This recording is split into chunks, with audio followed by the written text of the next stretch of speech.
Selamat datang di channel Dengarkan Buku. Ini adalah audiobook The Count of Monte Cristo karya Alexandre Dumas. Bab 69.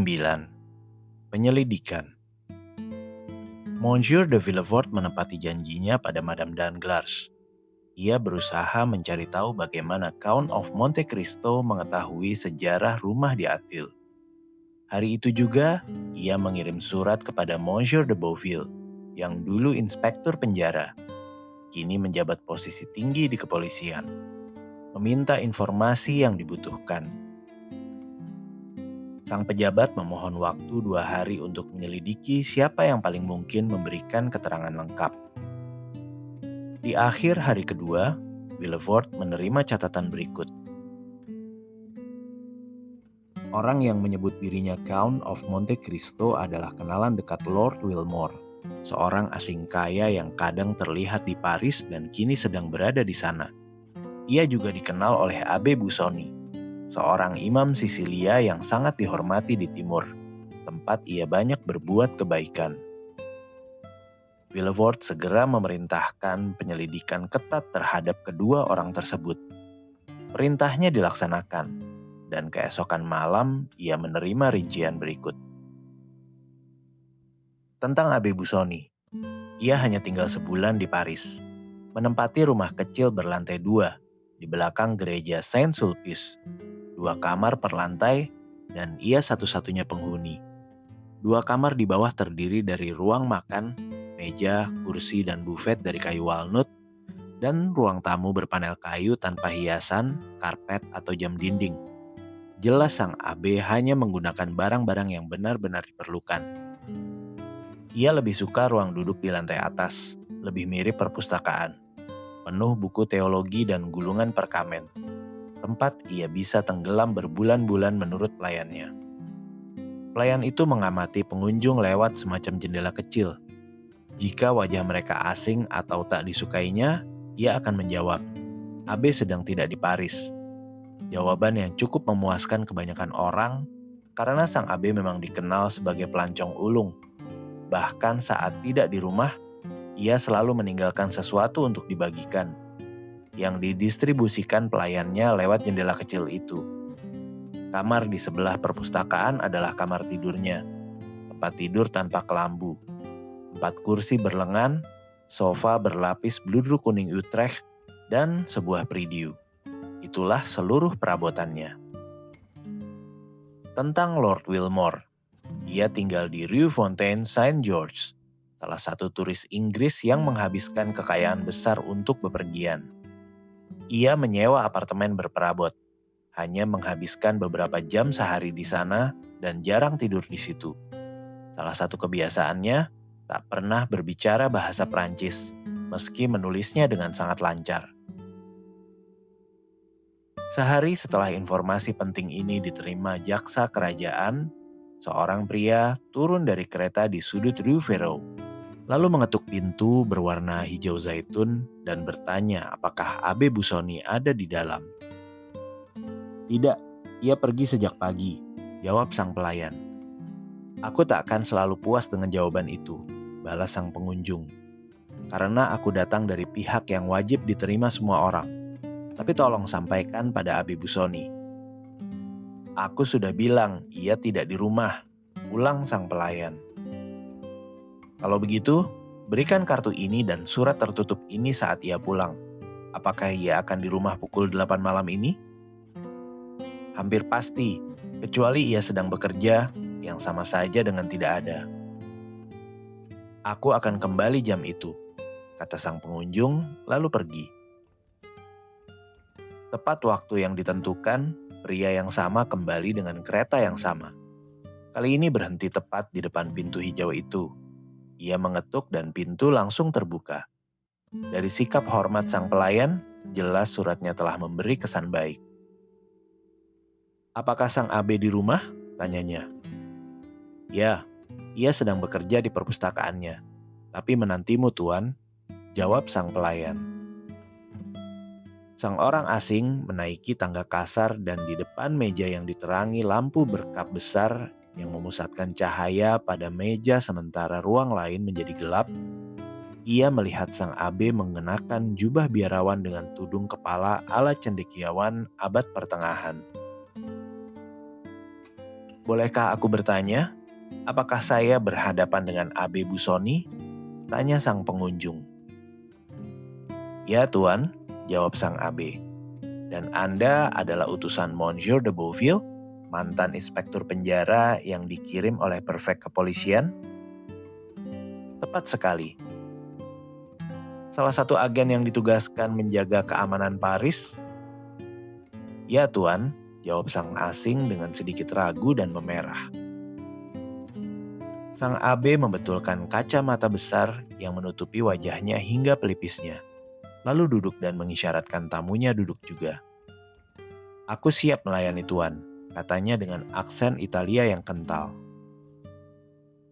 "Misi yang kubawa, tuan," jawab sang pengunjung ragu-ragu, "bersifat rahasia, baik bagi yang menjalankannya maupun yang mengutusnya." Sang abe membungkuk. "Keprofesionalanmu," lanjut sang orang asing, "sudah sangat dikenal di prefek. Sebagai pejabat, ia ingin mengetahui dari Anda beberapa hal terkait keamanan umum. Dan aku ditugaskan untuk itu. Diharapkan tak ada ikatan persahabatan atau pertimbangan kemanusiaan yang membuatmu menyembunyikan kebenaran. Asalkan, tuan, hal yang kau tanyakan tidak bertentangan dengan hati nurani atau keyakinanku. Aku seorang imam. Rahasia pengakuan dosa, misalnya, hanya boleh antara aku dan Tuhan, bukan antara aku dan keadilan manusia. Jangan khawatir, Monsieur, kami akan menghormati hati nuranimu." Saat itu, sang abe menekan salah satu sisi kap lampu, sehingga cahaya terang mengenai wajah sang orang asing, sementara wajahnya sendiri tetap dalam bayangan. "Maafkan aku, abe," kata utusan prefek. "Cahaya itu menyilaukan mataku." Sang abe menurunkan kap lampu itu. "Sekarang, tuan, aku mendengarkan. Silahkan." Aku langsung ke intinya. "Apakah kau mengenal Count of Monte Cristo?" "Maksudmu Monsieur Zaccone, kan?" "Zaccone? Bukankah namanya Monte Cristo?" "Monte Cristo adalah nama sebuah tanah, atau lebih tepat sebuah batu karang, bukan nama keluarga." "Baiklah, jangan kita berdebat soal kata. Jika Monsieur de Monte Cristo dan Monsieur Zaccone orang yang sama. Persis sama. Mari kita bicara tentang Monsieur Zaccone." "Setuju." "Aku tanya lagi, apakah kau mengenalnya?" "Sangat mengenal." "Siapa dia?" "Putra seorang pembuat kapal kaya di Malta." "Kau tahu, itu kabar umum. Tapi seperti kau tahu, polisi tak puas hanya dengan kabar yang kabur." "Namun," jawab sang abe dengan senyum ramah, "jika kabar itu sesuai kenyataan, semua orang, termasuk polisi, harus mempercayainya." "Apakah kau yakin dengan pernyataanmu?"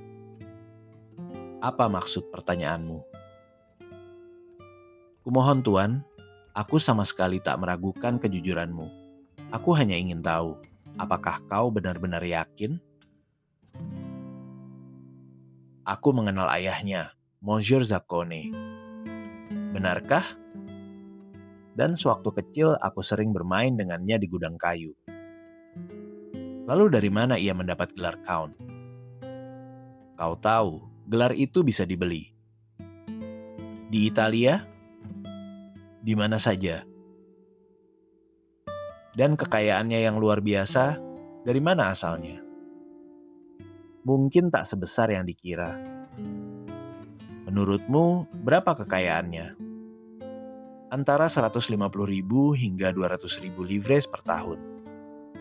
"Itu masuk akal," kata sang pengunjung. "Aku dengar ia punya 3 atau 4 juta." 200.000 per tahun berarti, modal 4 juta. Tapi kudengar ia punya 4 juta per tahun. Itu tidak mungkin. Apakah kau pernah ke Pulau Monte Cristo? Tentu, setiap orang yang berlayar dari Palermo, Napoli, atau Roma ke Prancis pasti melewatinya dan melihatnya. Aku dengar itu tempat yang indah. Itu hanya batu karang. Lalu mengapa sang Count membelinya? Agar bisa menjadi Count. Di Italia, seseorang harus punya tanah untuk bergelar Count. Pernahkah kau dengar petualangan masa muda Monsieur Zaccone? Ayahnya? Tidak, putranya. Aku tak tahu pasti. Saat itu aku kehilangan jejak teman kecilku. Apakah ia ikut perang? Kurasa ia masuk dinas militer. Cabang apa? Angkatan Laut. Apakah kau pengaku dosanya? Tidak, Tuan. Kurasa ia seorang Lutheran. Lutheran? Aku hanya menduga, tak menegaskan. Lagi pula kebebasan beragama dijamin di Prancis.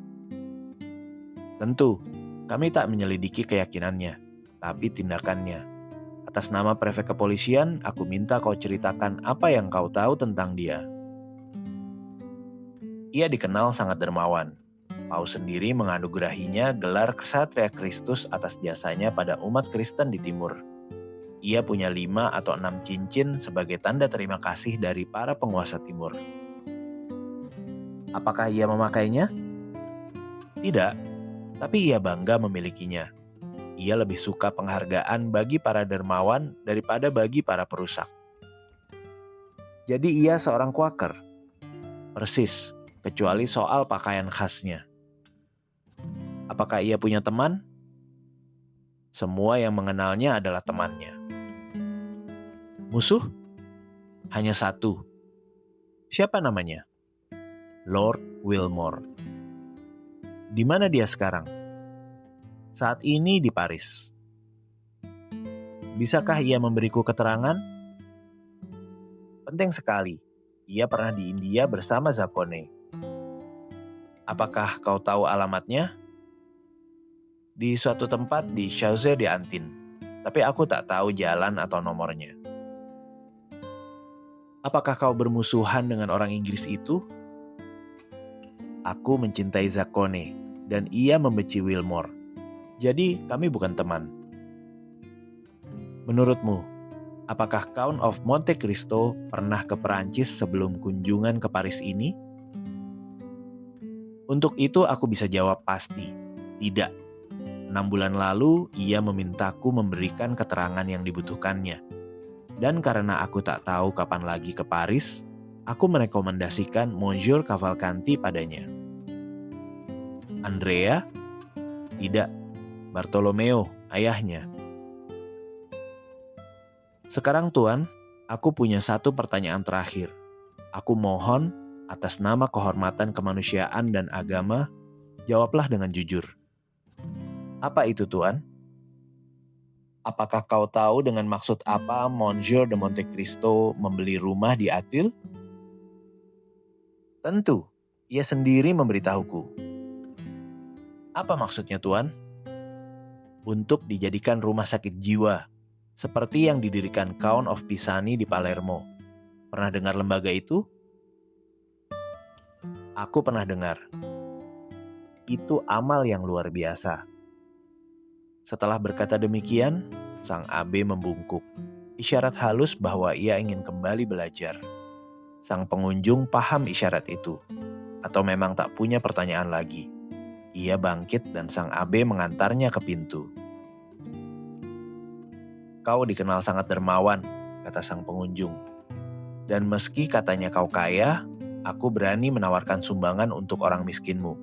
Maukah kau menerimanya? Terima kasih, Tuan. Aku hanya iri pada satu hal, bahwa bantuan yang kuberikan benar-benar berasal dari sumberku sendiri. Namun, keputusanku tak bisa diubah. Tapi kau sendiri bisa mencari, dan sayangnya kau akan temukan terlalu banyak orang yang layak menerima belas kasihmu.